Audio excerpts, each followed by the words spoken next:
The Southern Heritage Classic is the game that everybody's been waiting to see between Jackson State and Tennessee State this upcoming weekend. I believe this is going to be an epic game. This looked like this is going to be the last time that these two teams play each other in the Southern Heritage Classic. So I know this one is definitely going to be a doozy. And I'm going to tell you right now, both of these teams got some pieces out there on the field that's going to be integral in them getting the W in this game. So we're going to go ahead and jump on in this pregame breakdown early on and let y'all know what coach is really thinking about which way this game is going to go. Hey, let's go ahead and get into it right after this.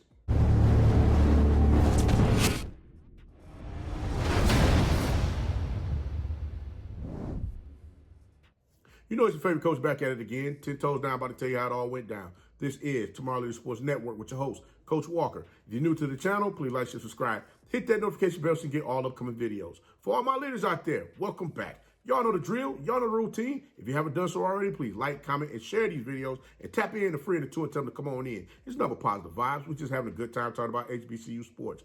And don't forget, you can follow us on all social media platforms. The links are listed down below in the description. So without further ado, we're going to go ahead and tap on in this thing and get straight to it because I'm like trying to figure out which direction this game is going to go.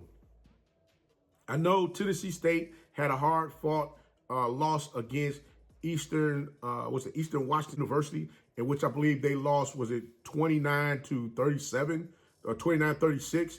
That game could have swung either way. I think if there wasn't a couple of turnovers here and there for Tennessee State, they might have possibly gotten that win in that game, but things didn't work out that way. Now, Jackson State, on the other hand, they handled FAMU pretty heavily with a win over them at 59-3 in the Orange Blossom Classic, which nobody's seen that coming. I'm still sitting here, you know, from that Miami trip, scratching my head trying to figure out what in the heck happened. And I'm just like, all I can say is this. Coach Sanders had Jackson State looking good, prepared to get out there in that game, and they went after it. The stoic look on his face, as I stated in the previous video, coming out of the tunnel, as well as being in that locker room, let me know that he was locked in and he wanted to make sure that his players was just as locked in. One thing that I do want to talk about is QB1 Shedeur Sanders throwing the ball 33 times, completing 29 in that game for 323 yards, 5 touchdowns, and he was sacked 2 times in that game. Now, we can't forget about QB1 for Tennessee State, Draylen Ellis.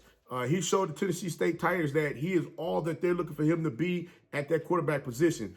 Dual threat quarterback in which he had a great game against Washington State University, in which this young man threw the ball 27 times, completing 17 for 257 yards, 2 touchdowns, and 1 interception, and was sacked 4 times. Now, you can't forget, this young man rushed the ball 22 times for 82 yards as well. So we already know this young man is going to need to be contained by that Jackson State defense to make sure that he doesn't get up and down the field on them, causing Jackson State to get out of character as far as being, keeping their responsibilities that they need to make sure that they handle while out there on the field. One thing that Coach Thurman and the Jackson State Tigers defensive staff will be looking to do is slow down the Tennessee State University's running game, especially with QB Draylen Ellis and running back Devon Starling, who in this game, he rushed the ball 25 times for 207 yards, 1 touchdown, averaging 8.3 yards per carry. Now, while Ellis ran the ball 22 times for 82 yards, which that's the quarterback, he had 1 touchdown rushing as well. They ran for over 300 yards. So I know that is something that Coach Prime, as well as the coaching staff on the defensive side of the ball, they're looking to make sure that they're able to slow things down to keep that running game under, keep that running game under wraps, making sure that they force Tennessee State into throwing the ball down the field a little bit more than what they did in the previous game. During the Eastern Washington game, I would say one thing that I did catch in that game is that Cam Weiss was the safety blanket for Ellis whenever he got in trouble back there in that backfield. Weiss found a way to get himself open for Ellis to deliver him the pass to keep those chains moving, especially when it was in big down situations where they were looking to get yards to keep those chains moving. They keep moving that ball down the field. I'm telling you right now, Jackson State doesn't make sure that Weiss doesn't get, loose like he did in the previous game. It's going to be a long night for Jackson State in this last Southern Heritage Classic that they're looking to play in. Now, I'm sure that I can see 1 or 2 individuals against him out there on that field. Wait and see which defensive back is going to cover Weiss out there on that field. in this upcoming game, making sure that they're able to blanket him, keeping him from getting free out there on the field, just to, do whatever it is that he needs to do in the game to keep the Tennessee State Tigers offense out there on the field. Jackson State defensive line will need to make sure that they're disciplined getting off the ball. Also making sure that their gap containment is on point, because if they do not contain those gaps appropriately, you're going to see Ellis run up and down the field on the Jackson State Tigers in this game. One thing that I did see in the previous game is that he broke one off, I believe, for like either 67 or 72 yards. So this young man has wheels. He can go. As I stated before, he is definitely a dual threat quarterback in which you have to be cognizant of his running game as well as his passing ability. Keep in mind is Ellis will call his own number to make sure that he keeps the defense, the opposing team's defense, honest when it comes to making sure that their assignments are being done properly out there on the field, because what he's looking to do is he's looking to find creases in the defense so that he can move the ball up and down the field.